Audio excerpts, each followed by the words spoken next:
René Descartes. Regras para a direção do espírito. Regra 1.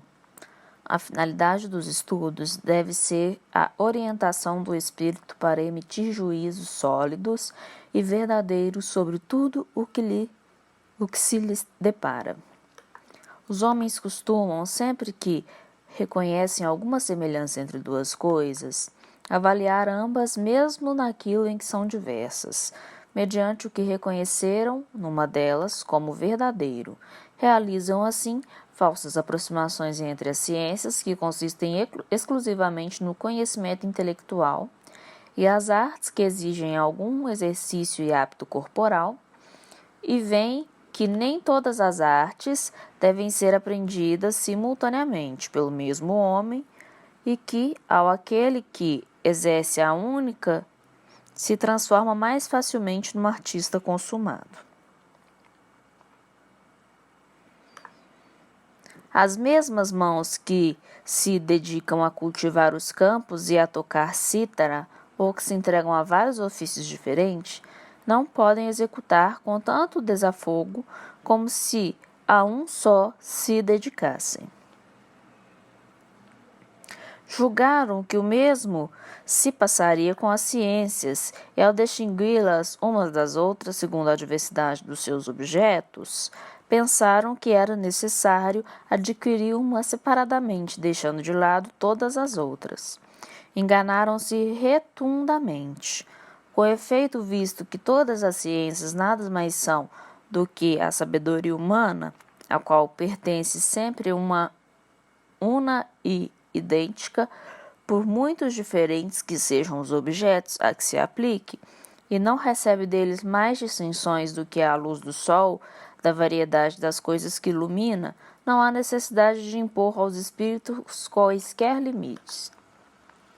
Nem o conhecimento de uma só verdade, como se for a prática de uma única arte, nos desvia da descoberta de outra. Pelo contrário, ajuda-nos.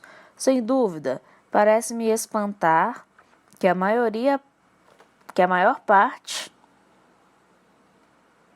indague com o maior empenho os costumes dos homens, as propriedades das plantas, os movimentos dos astros, as transmutações dos metais e os objetos de semelhantes disciplinas, e que, entretanto, quase ninguém pense no bom senso ou nesta sabedoria universal, quanto tudo mais deve ser apreciado, não tanto por si mesmo, quanto pelo contributo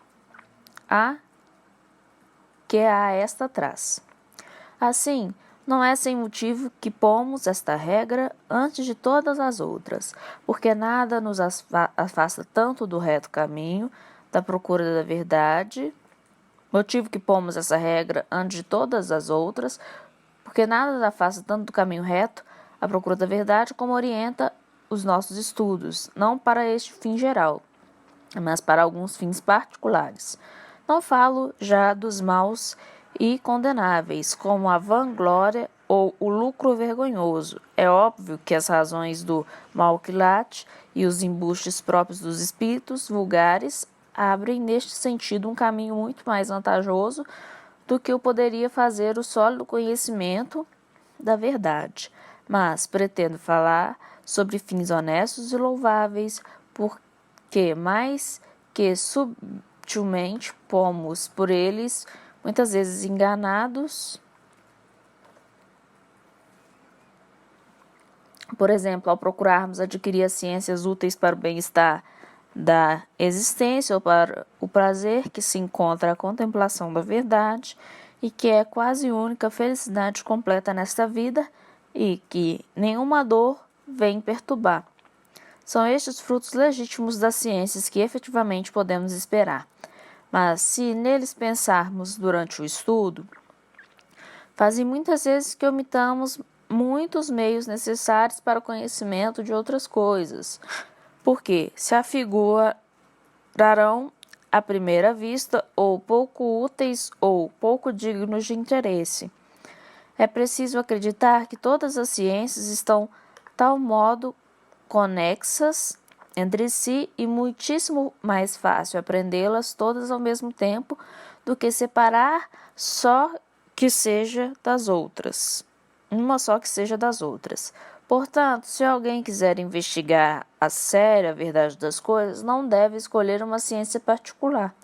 Estão todas unidas entre si e dependentes uma das outras, mas pense apenas em aumentar a luz natural da razão, não para resolver esta ou aquela dificuldade de escola, mas para que em cada circunstância da vida o intelecto mostre à vontade o que deve escolher.